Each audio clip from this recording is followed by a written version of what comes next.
What's going on, everybody? We are continuing our ranking of every Seinfeld episode. We are on part 9. We're going to be doing numbers 39 to 25. We are getting so close to the end. Only 2 more episodes. Oh my goodness. What a ride this has been. It's been so much fun. I've been watching about 15 episodes a week and then doing an episode on them. This has been so much fun.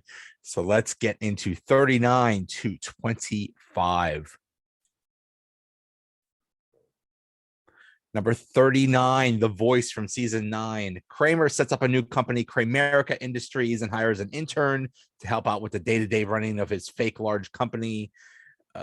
George continues to work for Play Now, even though his boss is trying to force him out after George lied about being handicapped. Elaine makes wagers with Jerry that she will not continue to see David Putty. But the main thing to remember from this episode is hello. Whether you like it or not, that's what this episode is known for. Yeah, that's it. One of the things that Seinfeld is good at is having the characters be horrible to people. And this one, what they did to Darren the intern, basically they Kramer and the intern drop a giant ball of oil onto Jerry's girlfriend, and the cops come and the intern goes to jail for a long time, and the girlfriend sues the Play Now and makes him go out of business. And it's just I don't know. This is just what they do. It's like when they killed Susan. They just do terrible things to people. I was not a fan of that, but this is what the episode will be known as for. Hello. Number 38, The Hot Tub. Wilhelm thinks George is cracking under the pressure of working in the big leagues, so he has George entertain a group of visiting baseball officials from the Houston Astros. And he gets a bad habit from them, who calls everybody a bastard and a son of a bitch. Kramer buys a hot tub from his friend Lomez and installs it in his apartment. But what this episode is known for is Elaine and the marathon runner, Jean-Paul. I love that name, who was late to the Olympics, and Jerry is trying to get him to be on time. And it's just it's a great plot. Jean-Paul is one of the great one-off characters in Seinfeld history. I love him so much. But before that, the George thing is really good too. First of all, George says, always look annoyed. When you look annoyed all the time, people think you're busy. This is very true. try this at work. Always look annoyed. But also, yeah, he meets with the Astros guys, and they're all drinking and carrying on, and everybody's a bastard and a son of a bitch. But he tells the one great line from this is he's the Astros guys are calling him on the phone, and George is yelling, "You tell that son of a bitch no Yankee is ever coming to Houston, not as long as you bastards are running things." And George's boss is hearing this and is actually thinking that they're turning down the Astros or something like that. It's silly. It's funny because the Astros are now in the American League, but Jean-Paul is just about everything he said was so funny. That accent. When he first meets Jerry, and Jerry wants to know what happened, why was he late, and the guy said it was a separate knob. There was a separate knob on the alarm clock, and the guy says, "Why separate knob? Why separate knob?" And Jerry says, "Well, some people like to have the radio alarm a little bit louder than the radio." And Jean-Paul says, "Oh, please, man, please." So funny. But one of my favorite lines of the whole season, of the whole series, is when Kramer's hot tub breaks and he's cold, and he's so cold that he can't get his core temperature back up, and he comes into Monk's, and they're all sitting there, and Kramer says, "Feel me," and And Jean-Paul Chamois says, "This son of a bitch is ice cold." So, maybe my favorite line of the entire season. Yeah, he calls, and then Jean-Paul decides to call everybody a bastard and a son of a bitch. So funny, just one of my favorites. Number 37, the movie from season 4. Jerry is supposed to get together with Elaine Kramer and George to go to the movies, but he has 2 gigs that night, and in the process of moving them around, he misses both of them. Everybody misses each other. It's just one of those classic episodes that, you could totally see this happening in real life. The craziness that goes on in a movie. I love. There's a great line from Elaine. She says, "Men can sit through the most boring movie if there's even the slightest possibility that a woman will take her top off." That's true. But the way the way they all describe each other is so funny. It's like, if you see a guy that's 5'11", he's got a big head and flared nostrils, tell him his friends looking for him. Or have you seen a guy with a horse face, big teeth, and a pointed nose? But there was a short guy with glasses, looked like Humpty Dumpty with a melon head, but he left. And then I was like, how about a pretty woman? Kind of short, big wall of hair, face like a frying pan. So funny, so funny. There was also a bit with Elaine and the sizes of drinks. There's medium, large, and jumbo. And she said, "Well, what happened to small? There is no small. Small is medium. Well, what's medium? Medium is large, and large is jumbo." That's so true. Oh, the comedian, other comedian in this was Buckles, and he's one of the most annoying characters in all of Seinfeld. Oh, I hated him so much. Telling Jerry he needed to store his coach or some stupid thing like that. Number 36, the Gymnasts from season 6. George's girlfriend's mom thinks he's a bum when she catches George eating an eclair out of the trash can. Jerry dates a woman who is a former Olympic gymnast and ventures into the territory of sexual pleasures that most men dare not dream of. And Elaine tries to pry Mr. Pitt away from looking at Kramer's new 3D art poster, and Kramer gets a kidney stone. This will be known for George eating garbage out of the top of the garbage can. There's the exchange he has with Jerry is so funny. He says, "But it was in the cylinder above the rim." And Jerry says, "Adjacent to refuse is refuse." And George says, "It still had the doily on." And Jerry says, "Was it eating? Was it eaten?" "Well, one little bite." "Well, that's garbage." I've never eaten garbage before. Okay, maybe I have, but still, it's whatever. But the date with the relationship with the gymnast does not go well, and in the end, she says, "In my country, they speak of a man so virile, so potent, that to spend a night with such a man is to enter a world of such sensual delights that most women dare not dream of. This man is known as the comedian. You may tell jokes, Mr. Jerry Seinfeld, but you are no comedian." Oh boy. Also, this is Mr. Pitt gets carried away with the 3D poster, and the merger with Moreland Springs or whatever is almost off, but then Mr. Pitt gets ink on his face, and he kind of looks like Hitler, and it's a funny gag. Number 35, the parking garage from season 3. Having gone to a mall in Jersey so Kramer could buy a new air conditioner, George, Jerry, Elaine, and Kramer find themselves unable to find their car when they're ready to go home. And yeah, this is another iconic episode. They're all in the parking garage. They get lost. This has happened to all of us. Jerry needs to pee. Elaine is worried about her fish. George needs to pick up his parents. Jerry invents a disease called uromycetitis poisoning, and this is just a great episode focusing on one issue, and they're all together, which is great. Apparently they actually had Michael Richards insisted on carrying an actual air conditioner to make it look more real, but when he puts it into the car, he bangs his head really hard off the air conditioner off his head when he puts it in the trunk. and it actually hurt him. He got a fat lip from it.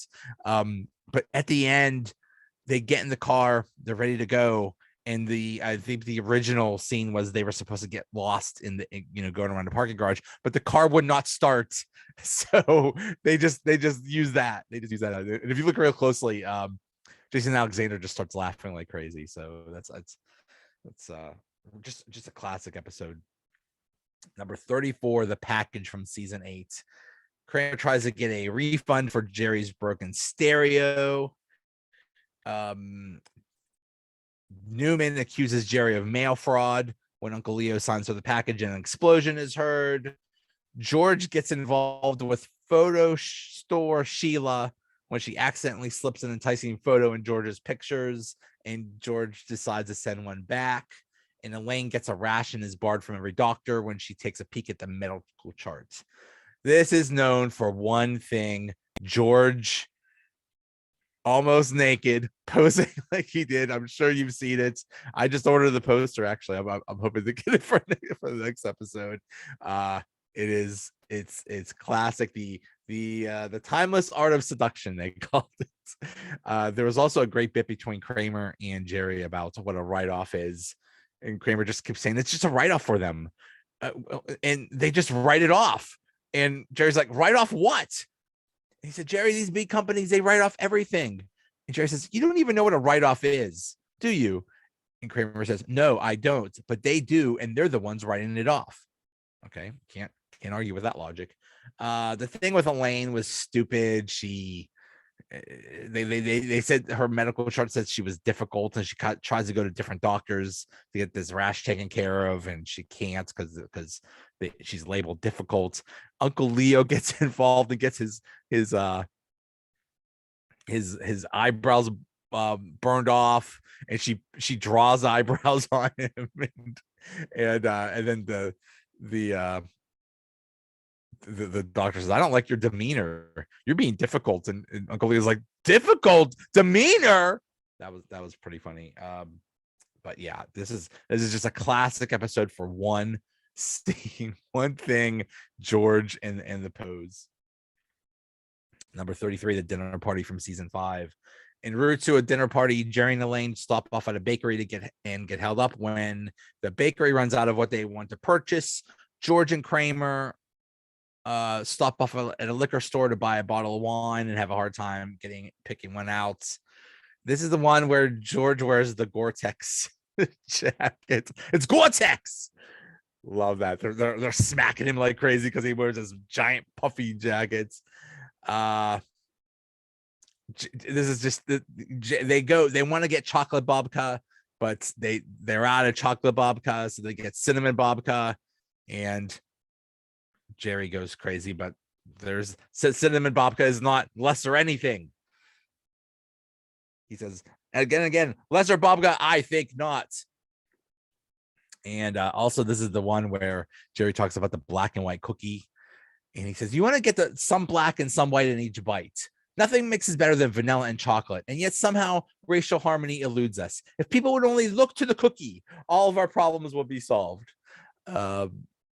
Yeah, so George and Kramer are in the wine store, and they can't break 100, so they buy some things. Then George knocks over the thing, but they're double parked because the guy looking just like Saddam Hussein double parked there. So this is just another classic premise, classic episode. Number 32, The Junior Mint from season 4. Elaine's ex-boyfriend is recovering in the hospital and has surgery, and the gang goes to visit. Kramer gets the idea to paint his apartment to stimulate the feel of a ski lodge. And this is also the Junior Mint is another classic scene. The Jerry and Kramer are there, and the Junior Mint goes flying into him. Yeah, and oh, this is also the episode. Another classic, two classic things in this episode. This is the one with Mulva. This is the one where Jerry's dating a woman. He doesn't know her name, and she says it rhymes with a female body part. And he's like, Celeste, Kest, Hest. Aretha, Bovary, Gipple, Muliola. So classic, so classic. There is a great line when uh, they're deciding to go see the surgery, and I mean, I think Jerry Seinfeld's a terrible actor, and he laughs through almost every single scene. But still, this one line he says, all right, let me just finish my coffee, then we'll go watch him slice his fat bastard up. I think that was an ad lib, and I think he just they were just about to lose it. But yeah, the classic line: "How do you turn down a junior mint? It's chocolate, it's peppermint, it's delicious." And Jerry says, "That's true. It's very refreshing." Classic line. Number 31, the yada yada from season 8. George's new girlfriend often fills in her stories with the expression yada yada, leaving out much of the detail. Jerry tells him she's being concise, but knowing what's going on drives not knowing what's going on drives George crazy. Jerry is convinced that his dentist, Tim Watley, has converted Judaism just so he can tell Jewish jokes. And Jerry gets called an anti-dentite. Elaine is asked by friends to be a character reference with an adoption agency, and that doesn't exactly help. And Kramer and Mickey can't agree on which of the two women they've met they'd like to date. This is the classic thing, the yada yada. They did not invent yada yada, but they definitely did make it a lot more popular. The great line is when Elaine says she yada yada through sex. She said, he said someone bought her a lobster bisque, yada yada, and someone says, but you yada yada over the best parts, and Elaine says, no, I mentioned the bisque. Love how she delivers that. The Tim Watley thing of converting the Judaism for the jokes. At one point, he says, "Jerry, it's our sense of humor that has sustained us as a people for over 3,000 years." And Jerry says, 5,000. 5,000, even better. And he says, "Christy, give me a shtickle of fluoride." Did you hear the one about the rabbi and the farmer's daughter? And then, did you hear the one about the Pope and Raquel Welch on the lifeboat? Those aren't buoys. Classic. At one point, George's girlfriend says, speaking of exes, my old boyfriend came over last night and yada yada yada yada yada. Anyway, I'm really tired today. She totally had sex with him, right? I think so. Yeah, there's a lot. There's a great thing when Jerry goes to confessional in a Catholic church to tell on Watley, and the priest says, "Tell me your sins, my son." And Jerry says, "Well, I should tell you that I'm Jewish." And the priest is like, "That's no sin." But he says, "I have a suspicion that he's converted to Judaism just for the jokes." And the priest says, "And this offends you as a Jewish person?" "No, it offends me as a comedian." Good. You know what the difference between a dentist and a sadist is, don't you? Newer magazines, which apparently is that gets them labeled an anti-dentite. And Kramer says, "Next thing you know, you're saying they should have their own schools. They do have their own schools."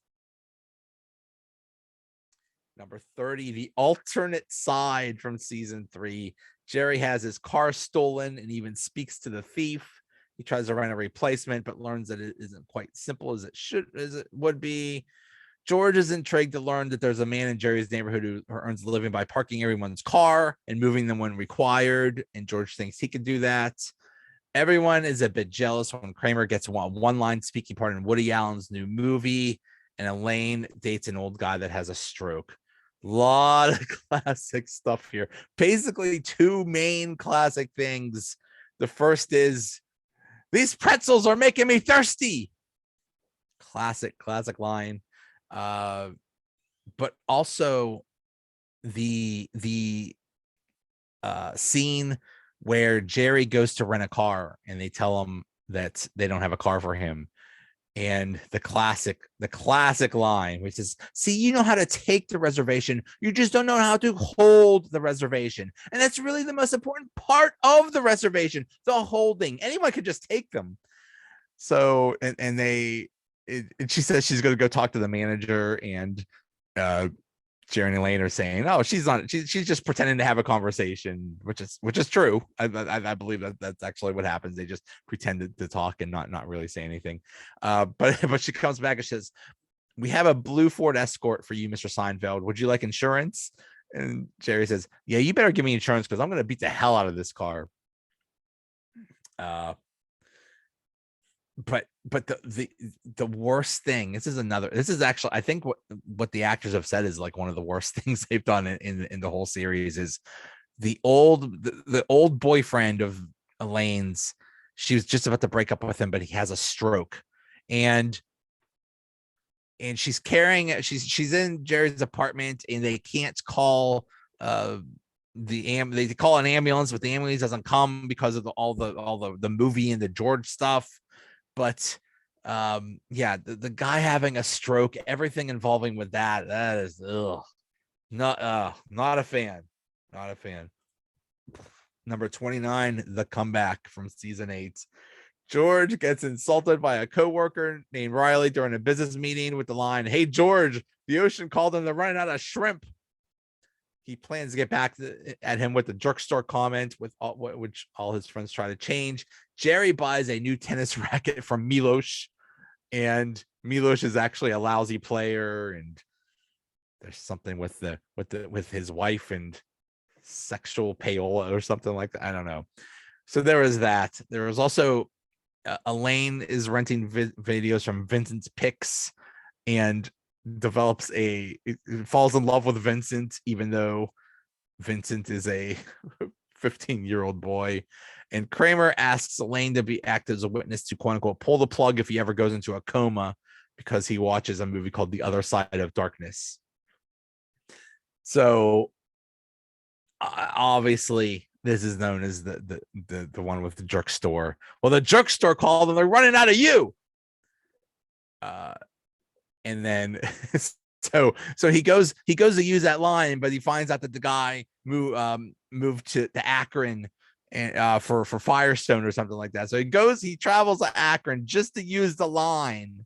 By the way, that guy Riley, that was Gary from Old Town from Cheers, from Old Town Tavern. That's Gary. That's all I was thinking about. Anyway, so he goes all the way to Akron just so he could use that line. And he says, "Well, the drugstore called and they're running out of you." And he replies, "Well, what's the difference? You're their all-time bestseller." And George says, "Oh yeah? Well, I had sex with your wife." And the guy comes up to him and says, "His wife is in a coma." One of the best scenes in this whole series right there. Yeah, the whole thing with Elaine and Vincent, that was cute. But Jerry and Milos, by the way, another one. Milos ended up being the guy that was like the dean of the college from Big Bang Theory.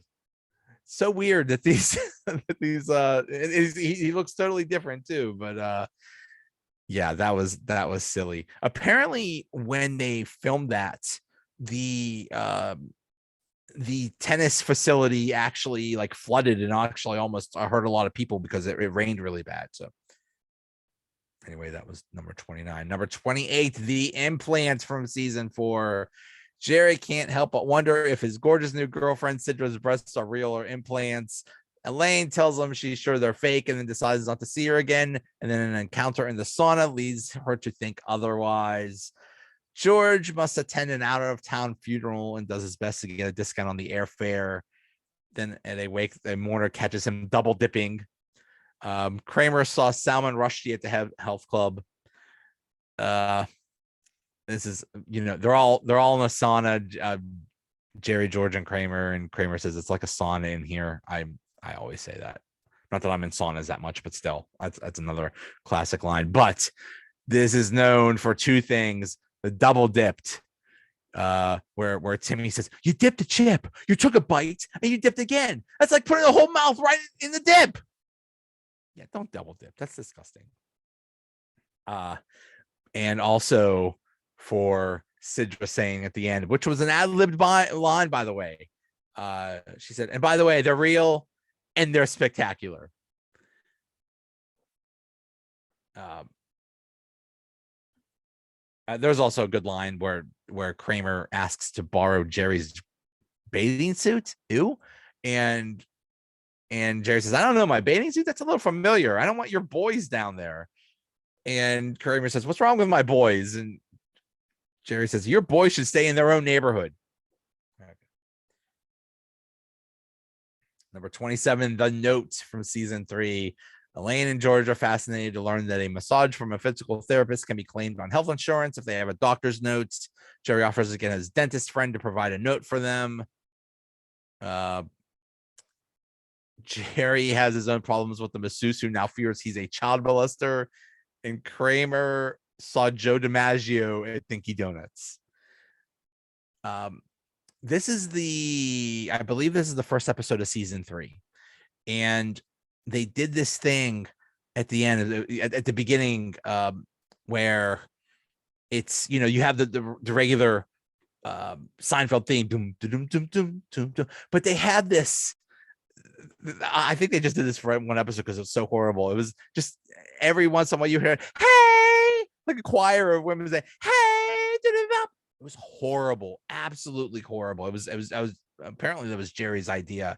And the network told him, hey, don't do that. But this is known for the classic scene where George is getting the massage from Raymond. And then he tells Jerry about it. He says, I think it moved. I don't know. It moved. It was imperceptible, but I felt it. And Jerry says, maybe he just wanted to change positions, shift the other side. No. It wasn't a shift. I've shifted. This was a move. Classic scene. Yeah. Kramer saw Joe DiMaggio at Dinky Donuts, and he's banging the table. Yip. And he said that's how he played. That's how he played baseball. He dunks like he hits. Number 26, the stall from season 5. Elaine has a problem when she goes to the bathroom at a movie theater and realizes too late there's no toilet paper. She asks the woman in the next stall for some toilet paper, but the woman refuses. So we know about that. Kramer has taken a liking to phone sex, but the voice on the other hand on the line is oddly familiar. And George becomes friends with Elaine's new boyfriend, Tony, who is a Mimbo. Okay, this is known for the classic line. Can you spare a square? I don't have a square to spare. I mean, have you ever been approached by anybody who says, hey, can I borrow some toilet paper? Like, I don't know, but still, if someone's running out, I would give some. Like, what, why not? Obviously, if you're completely out of toilet paper, you need help. That's a dire situation. What do? You have very few options, and none of them are good. So yeah. I don't know. Just spare a square. Come on. Anyway, so that was the whole thing about can you spare a square? That's classic. The Mimbo, Tony Elaine's boyfriend is played by Dan Cortez, who I believe is from Pittsburgh. He is great one-off character. The way that George just has a crush on him is so funny. He does everything. He tries to be totally like Tony. It's cool. At one point Tony says, hey dude, you better step off. And they go rock climbing, but something happens and then they let go of the rope and Tony's face gets all mangled, and Elaine is obviously into him just for the looks, and she's freaking out that his face is all bandaged and she's afraid he might be ugly or something like that. So but the thing with Kramer and Jerry and the girlfriend, okay, this is super weird. Kramer goes to Jerry's apartment, asks to go into his bedroom, borrow his phone to have phone sex. What the hell is going on here? What? You go to a friend's apartment, and this is like one of those 976 lines that costs like who knows how much a minute or whatever to have phone sex. This whole thing got glossed over, but that's disgusting. But at the end, she he suspects that it's Jerry's girlfriend. It's actually that he's been actually talking to on the phone sex line, and Jerry accuses her, and she says, "Oh, of course not, I didn't do that." But at the end, they find out it actually was her. Great line. Number 25, the mango. Jerry gets a shocking revelation when Elaine reveals she faked every orgasm while they were dating. Jerry then pleads with Elaine to get a second chance in bed. Kramer turns George onto the erotic pleasures of fruit, specifically the mango. This is Kramer gets kicked out of the supermarket. Because he tries to return bad fruit, and the guy bans him for some. And then for some reason he bans Jerry for some stupid reason. But this is a very sexy episode. This is a lot of sex going on in this episode. George is worried that he is not satisfying his girlfriend, and at one point Jerry says, "Nobody knows what to do. You just close your eyes and hope for the best. They're really just happy if you make an effort." No comment. No comment. But this is the episode. This is another one of the great scenes in the whole series, when she tells him she faked it the whole time. And he says, "You faked it. I faked it. The whole thing, the whole production. It was all an act." She says, "Not bad, huh?" And he says, "What about the breathing, the panting, the moaning, the screaming? Fake, fake, fake, fake." One of the greatest of the entire thing.